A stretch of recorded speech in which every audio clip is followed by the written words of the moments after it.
Hey everyone, and welcome to this explainer. I am so thrilled you're here. Think of today's session as your ultimate master lesson plan. It's an essential caregiver toolkit specifically designed to help you decode the incredible physical development of children between the ages of 3 and 5. Today, we're going to explore the learning outcomes and key terms that are absolutely foundational for anyone guiding preschoolers. Let's get right into it. Right off the bat, let's anchor this entire explainer around one really essential question. How exactly do children grow and develop during these crucial years? And what can we as caregivers actively do to ensure their optimal physical development? Keep this question in the back of your mind as we go, because it's the core of everything we're about to cover. To answer that, we're taking a whole child approach today. Here is our roadmap. We'll start with growing bodies and brains, then look at motor skills and milestones. Next, we cover fueling the preschooler, fostering positive food attitudes, and we'll wrap up with clothing, hygiene, and sleep. Section 1, Growing Bodies and Brains. So if we take a look invisibly inside a preschooler, you'll find their brain is actually still the fastest growing organ in their body. And this brings us to a really crucial key term from our lesson plan, functional specialization. Basically, this is the development of special abilities in different regions of the brain. The brain is rapidly rewiring itself on the fly. It's leveling up visual motor coordination and intellectual development, literally preparing the child to handle all sorts of brand new physical and cognitive abilities. But hey, it's not just the brain doing all the heavy lifting.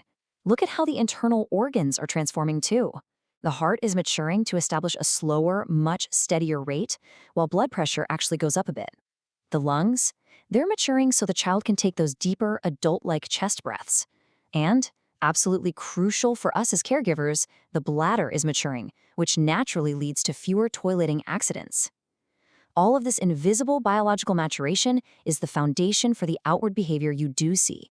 Now, externally, their body proportions are going through a drastic shift. Sure, overall growth kind of slows down compared to when they were toddlers, but preschoolers are getting noticeably taller and leaner. They're shedding that baby fat, which, fun fact, biological males actually tend to lose a bit more quickly, and the weight they are gaining is driven by actual muscle and bone growth. It's a process made significantly stronger by ossification. All right, moving on to Section 2, Motor Skills and Milestones. Large muscle development is an absolutely huge part of this age, and a major leap forward is mastering balance. They're tackling dynamic balance, which is just keeping your balance while you're moving around like running or riding a tricycle. But they also have to master static balance, which is staying balanced while standing completely still. Figuring out both of these is a phenomenal physical achievement for a preschooler. And honestly, the science behind how they balance is just fascinating. Because balance isn't just about having strong leg muscles, right? The brain actually has to coordinate visual signals coming from the eyes with the movement of fluids deep inside the semicircular canals of the inner ear. It's this incredibly complex biological synchronization happening with literally every single step they take. Building right on top of that balance, kids are also developing the ability to perform what's called a weight shift. The definition here is shifting the hips or pelvis forward to transfer body weight onto the forward leg. This offsets having equal weight on both legs. I know, it sounds highly technical, but basically it's just the preschooler learning how to manipulate their own center of gravity, which is essential for things like throwing a ball or running smoothly. Let's anchor these physical concepts in the real world for a second. Look at a kid playing on this wooden playground equipment. To navigate those steps without tumbling down, the child has to actively use dynamic balance to stay upright while moving, plus weight shifting to push themselves forward from one leg to the next. It is literally textbook large muscle development in action. So, while the large muscles are getting their act together, the small muscles are too. Eye-hand coordination is becoming incredibly refined right now. This is also the exact window when hand preference really solidifies. A great key term to know here is ambidextrous. That's the unique ability to use either the right or the left hand almost equally well for tasks. The really wild part, whether a kid ends up right-handed, left-handed, or ambidextrous, the whole shebang is entirely determined by how their brain wiring is set up. Which brings us to Section 3, Fueling the Preschooler.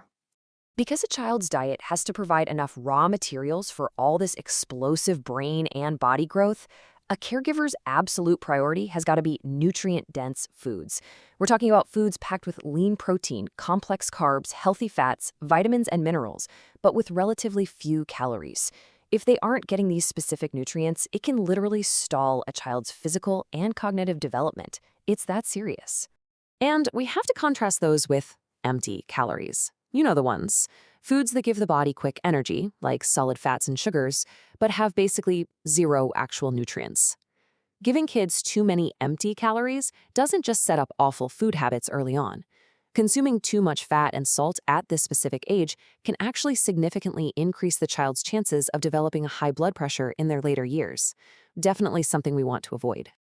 Let's shift gears to Section 4, Fostering Positive Food Attitudes. You see, the attitudes they form about food right now, those can stick with them for a lifetime. So here are some really actionable pro tips for your toolkit on making food appealing. First, think about visual appeal and make sure you serve foods at a comfortable temperature. Second, keep foods separate on the plate. Preschoolers notoriously hate it when their foods touch. Third, offer new foods in tiny amounts so you don't overwhelm them. And lastly, and maybe most importantly, invite them into the kitchen to help you prep. Take this fruit, for example, cut into fun little flower shapes. When kids help prepare visually appealing foods like this, they aren't just learning healthy eating habits. They're picking up math concepts like measurement, they're learning new vocabulary for appliances, and they're studying shapes and colors. Plus, let's be real, preschoolers are way more likely to actually eat something if they can proudly say they helped make it. All right, home stretch, Section 5, Clothing, Hygiene, and Sleep. Let's talk clothes. We really shouldn't be picking out outfits just based on what looks cute. We need to choose garments that empower the child. You want to look for self-dressing features.